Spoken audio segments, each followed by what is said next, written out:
This week in Jamaica Now, chicken rush. Portmore residents descend on washed-up container of chicken in Hellshire. Murders are down 35%, but rights group Jamaicans For Justice has a concern. Greg Christie declines invitation to stay on as Integrity Commission's executive director. And victims of the alleged SSL fraud to start getting payouts in May.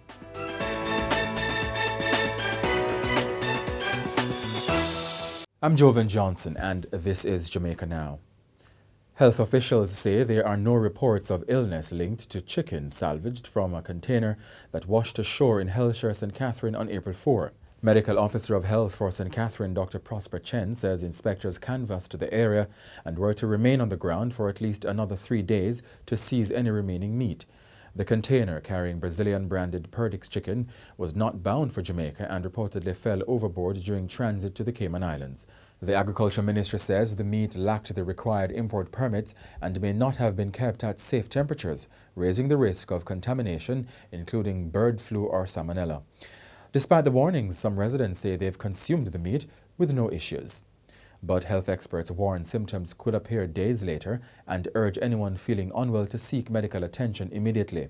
Michael Williams, Director of Environmental Health in the Ministry of Health and Wellness, warned the public that the meat may have suffered temperature abuse, having been at sea for at least 2 days. Chicken meat is to be kept frozen at minus 18 degrees Celsius or lower.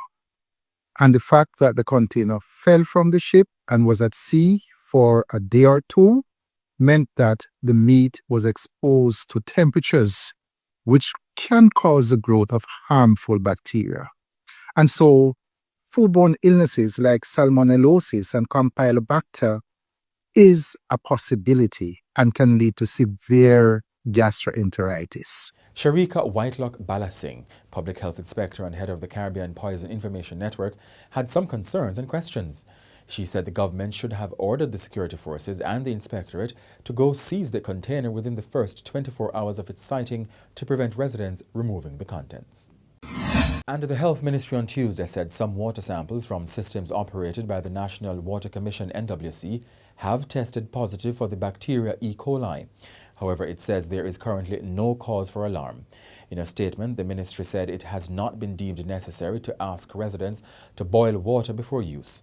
E. coli are a large and diverse group of bacteria commonly found in the gut of humans and warm-blooded animals. The World Health Organization says most strains of E. coli are harmless. However, some can cause severe foodborne diseases. The update follows recent concerns raised by opposition PNP councillor and junior spokesman on health Jesse James Clark.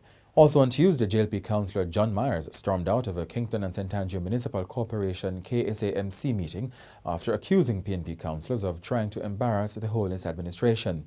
The PNP used their majority to approve a resolution calling for potable water in Kingston and St. Andrew.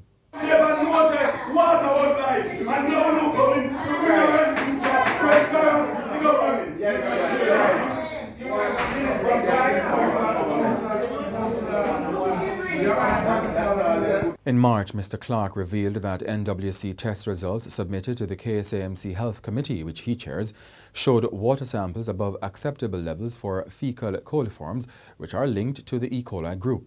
The NWC dismissed the concerns, saying some rural water systems do have challenges. The JLP caucus in the KSAMC accused Mr. Clark of playing politics and called for his resignation. Jamaica saw a dramatic 35% fall in murders during the first quarter of 2025, with shootings and rapes also down. That's according to the latest data from the police covering the period January 1 to April 5. For that period, 191 murders were recorded, 107 fewer than the similar period last year. Information Minister Dr. Dana Morris-Dixon hailed the results at a post-cabinet briefing on Wednesday. St. James and Kingston Eastern led the declines, while Portland and St. Mary saw slight increases. And 5 men and a 15-year-old boy were fatally shot in 2 alleged police confrontations on Monday, 3 in Westmoreland and 3 in St. James. The Westmoreland incident left 15-year-old Sheldon McCullough, his brother-in-law, 25-year-old O'Dane Barron, and an unidentified man dead. Police say the trio opened fire during an early morning operation in Top Hill. They say 2 illegal guns and ammunition were seized. Mr. Barron was out on bail for murder. In St. James, 3 unidentified men were killed in a shootout at a rented house in the upscale West Village. Area 1 Police Chief ACP Glenford Miller said they were suspects in a murder on April 4. Mr. Miller urged property owners to conduct background checks on their tenants. Meanwhile, human rights group Jamaicans For Justice (JFJ) says it will host what it calls an End Police Violence protest on Tuesday, April 29, from 1 to 3 p.m. at the Halfway Tree Transport Centre in St. Andrew. The action follows a 165% increase in police killings this year, 93 deaths, compared to the similar period last year. JFJ Executive Director Michael Jackson warns Jamaica is on track to surpass the 2013 record of 258 fatal police shootings. The protest, JFJ says, will feature chants, placards, testimonials and solidarity speeches. The organization is calling again for body-worn cameras to be deployed and for a timeline to be given by the Police Commissioner, Dr. Kevin Blake, on when we can see the strengthening of the data storage infrastructure that he had mentioned before. And JFJ is raising alarm over reports of police and soldiers wearing masks and balaclavas while on duty. It warned that the practice obscures accountability. JFJ is urging the heads of the Jamaica Constabulary Force and the Jamaica Defence Force to disclose any protocols guiding the use of face coverings during public or tactical operations. We at JFJ, we have also observed wherein there are no visible identifiers, no regulation numbers, no names or anything of that sort where you can identify the personnel who you are coming in contact with. And that is a concern for us. The governing Jamaica Labour Party JLP will hold a runoff on Sunday to help decide its Westmoreland Western Candidate for the next general election. Incumbent MP Moreland Wilson faces a challenge from Councillor Garfield James, a recent JLP recruit from the People's National Party. The race has caused sharp divisions within the party, with accusations of betrayal and political sabotage surfacing. Mr. James is one of two former PNP councillors who switched allegiance to the JLP in September 2023. Another councillor, Ian Miles, who crossed with him, and other JLP local leaders have endorsed Mr. James, citing weak leadership from Mr. Wilson. Mr. Wilson's allies argue he remains popular on the ground. Internal polls have reportedly showed him trailing the PNP's Ian Hales by double digits. In a 50-minute-long audio circulating on social media, former PNP councillor Venetia Phillips, who also joined the JLP in 2023, claimed that neither Mr. James nor Mr. Miles have shown support for Mr. Wilson since switching parties. People started to give that feedback from in the canvas. Moreland had this from last year before conference. And he tried to meet with them. And if they're honest, they will speak the truth. Right? And they never, ever, ever cooperated. They never did.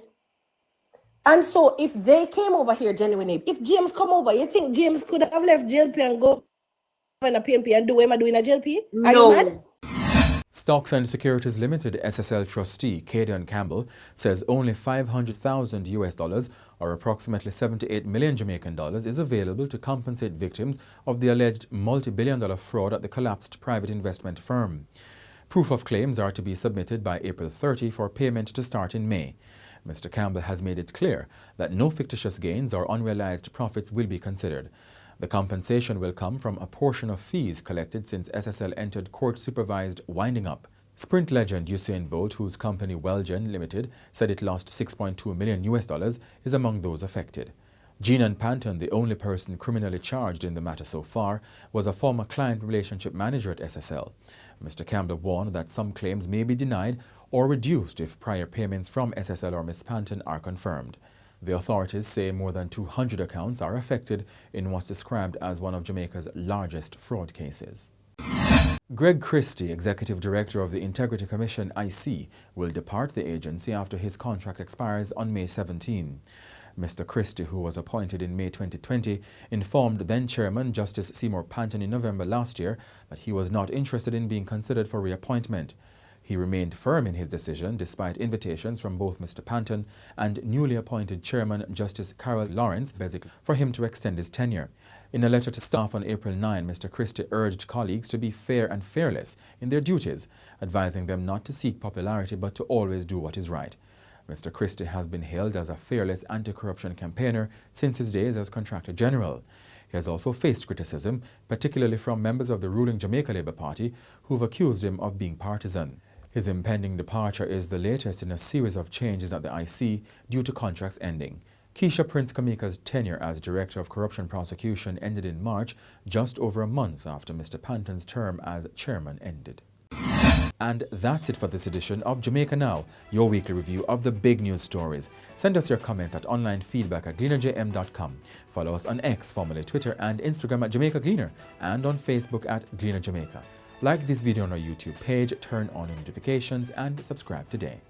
I'm Jovan Johnson.